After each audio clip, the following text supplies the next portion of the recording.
صباحی دوباره شاند حکومت هرما کردستان بو پرسا موچه و بودجه دی سادشنا بغداد بریار بو 18 مانگی حتی 20 مانگی 700 میلیارد دینار کو بغداد بقرض ده هرما کردستان فريكت لحتى رجع افریقا استعداد اغوم جی کو صباحی شاند چتا بغداد هشت او پاره دیار نینا کاد کنگی هت ناهت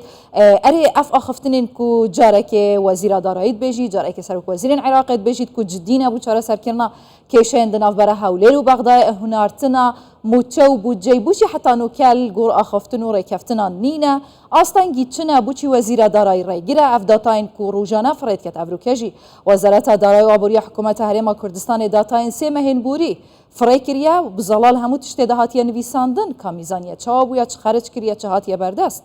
لو مازدتر ده پرسم حتی کنگی افراوشا دکتور محمد شاکر اندام پیشتری پارلمان عراقی دکتور گلک بخیرات یا کردستان 24 ما خلق جی گیش کر بنوچین خو دی پاره هت پاره ناهت وزیر دارای ریگرا شان دی سادت چتا بغداد راستی حتی کنگی اف کیشه یا زور سپاس ایمان خان سلااو وەکو جەنابەت باست کرد ئەم بابەتی موچەکە مەفروضە زۆر بە ئینسابیەت و بەبێ مشکیلە زۆر بە اعتیادی سەرف بکرێ بابەتێک نییە کە پێویستی بەوە بێ شاندی هەرێمی کوردستان بە بەردەوام بچێتە بەغدا و ئەو بربەست و عائقانە دروست بکرێ لە بەردەمی یعنی مافێکی سروشتی ڕەوای فەرمانبەرانی هەرێمی کوردستانە بەڵام بەداخەوە کە دەبینین بەم شێوازە مامەڵە دەکەن طبعاً کێشەکە بۆی بۆ بینەرانیش ڕوون و ئاشکرابێ کێشەکە بەڕاستی ئەوەیە ئەساسی کێشەکە ئەوەیە کە وەزیری مالیە ئیتیحادی طەیف سامی لە ئاخر کۆبوونەوەی ئەنجومەنی وەزیران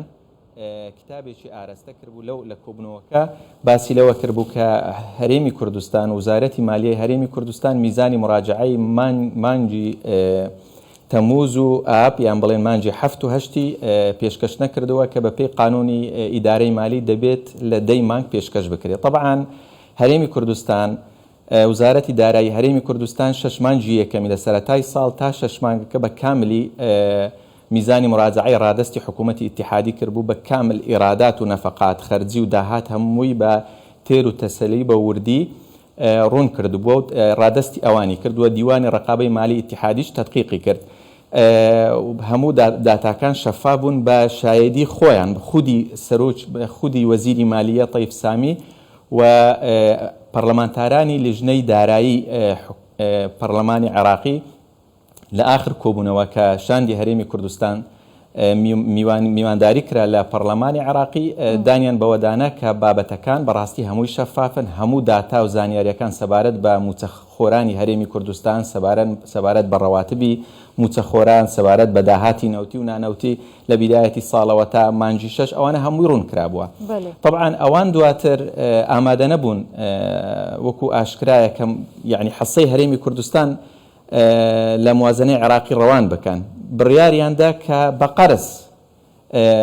بەشە بودجەی هەرێمی کوردستان 3 دفعە یعنی 700 میلیار ڕەوانە بکەن کە دەبێتە قەرز کەواتە پێویستی بەوە نیە میزانی مراجعە پێشکەش بکرێ و لە ئاخر کۆبوونەوەش بە هیچ شێوازێک باسییان لەو بابەتە نەکردبوو بەڵام لە ئاخر کۆبوونەوە طەیف سامی وتبووی من ئامادە نیم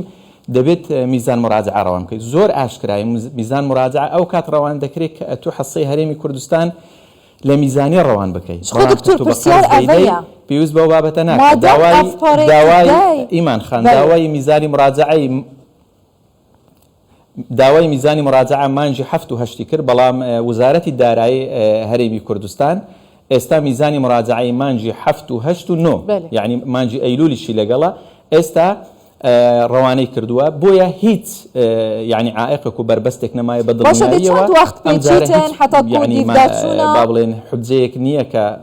حەسەی هەرێم ڕەوان نەکرێت دیڤداچوونە وێ میزانیە بکەن یا سێ هەیڤاک و ئەڤروکە وەزارەتە دارایی و ئابووری حکوومەت هەرێما کوردستانی فڕێکری چەند وەخت پێویستە حتا کو 700 میلیارێ دی فڕێکەن کو بڕیار بۆ 18 مانگی حتا 20 مانگی فڕێکەن حتا نوکەژی نەهاتیە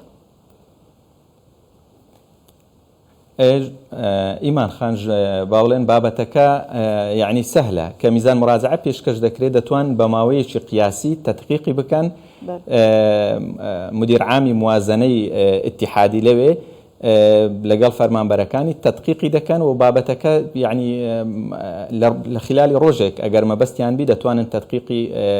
میزانی مراجعەی بکەن و ئەکید هەرێمی کوردستان زووتریش میزانی مراجعەی 6 مانگی ڕەوان کردبوو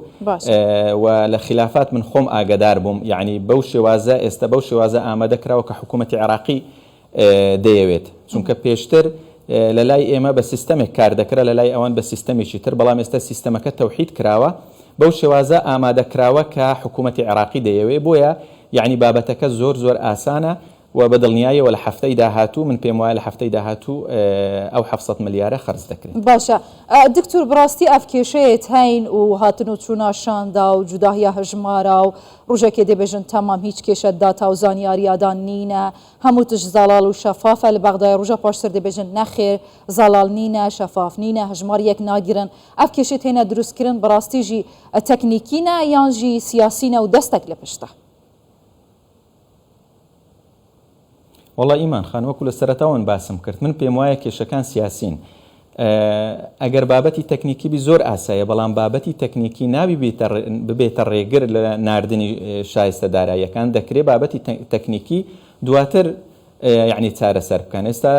ڕەواتب عێراق لە 16 مانگ تەوزیع دەکرێت تا 25 لە 25 مانگ کۆتایی پێدێت دواتر دەیانتوانی حسەی هەرێمی کوردستان ڕەوان بکەن بە تایبەتیش کە ئێستا بە قەرز دەینێرن یعنی هیچ پەیوەندی بە یاسای موازنەوە نەماوە بەڵام دەبینین هەموو کاتێک کە اتفاقێک دەکرێت ئێمە پێمان وایە کێشەکان کۆتاییان هات هەوڵ دەدەن مشکلەیەکی تر بدۆزنەوە یعنی بابەتەکە بۆیە من پێم وایە بابەتەکە زیاتر سیاسیە باشە دکتۆر ئەگەر بابەت سیاسیە کوردستان بەڕاستی شەو ڕۆژ وزارەتی مالیە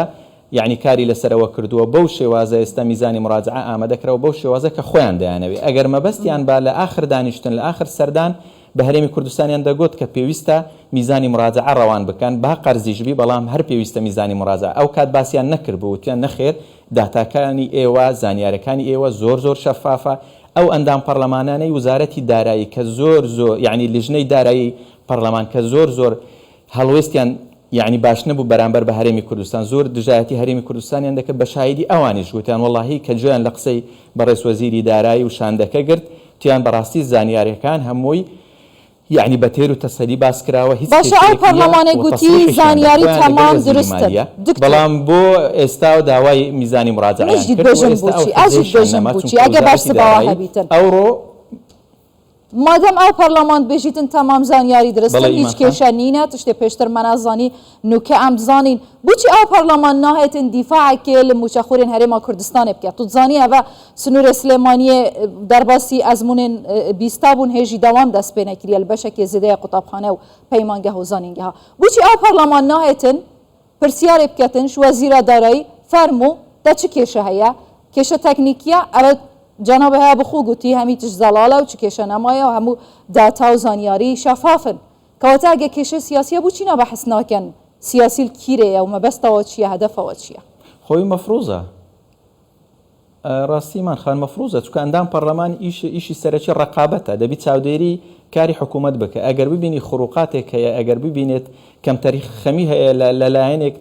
دەربارەی بابەتێک مەفروزە دیفاع بکە حتا نەک تەنها پەرلەمانتارانی خۆمانی هەرێمی کوردستانیان پەرلەمانتارە کوردەکان حتا واجبی پەرلەمانتارە عەرەبەکانە ئێمە کاتی خۆی کە پەرلەمانتار بووین هەندێک کێشە هەندێک بابەت هەبوو کە هیچ پەیوەندی بە هەرێمی کوردستانەوە نەبوو بەڵام ئێمە قسەمان لەسەر دەکرد چونکە پەرلەمانتار نوێنەری هەموو عێراقە تەنها نوێنەری جوزئێک نییە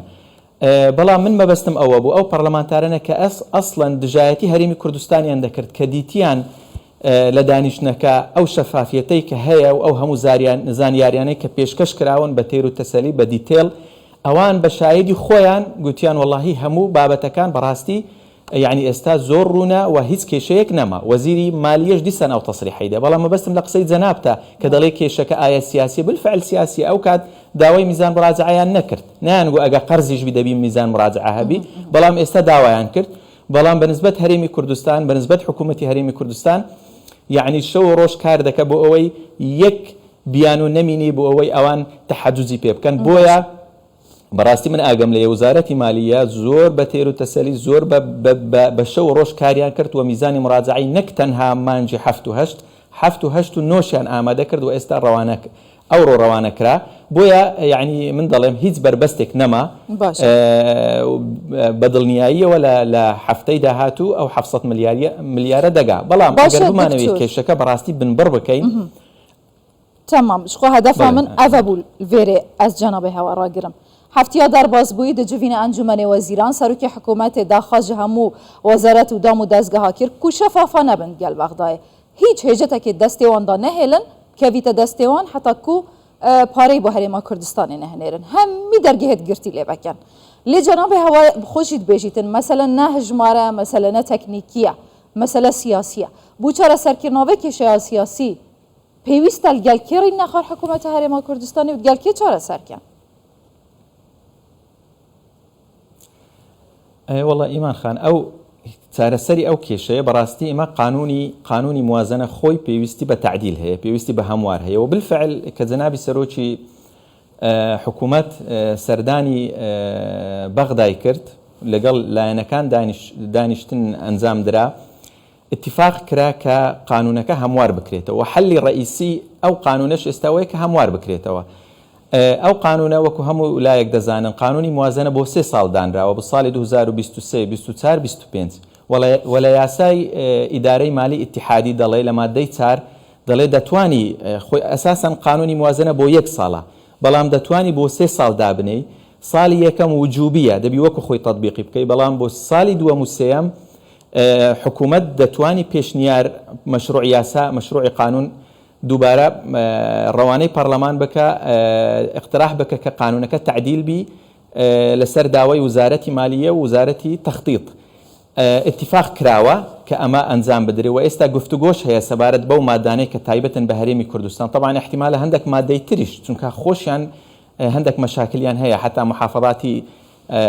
محافظاتی تر ئەوانەی دەرەوەی هەرێمی کوردستان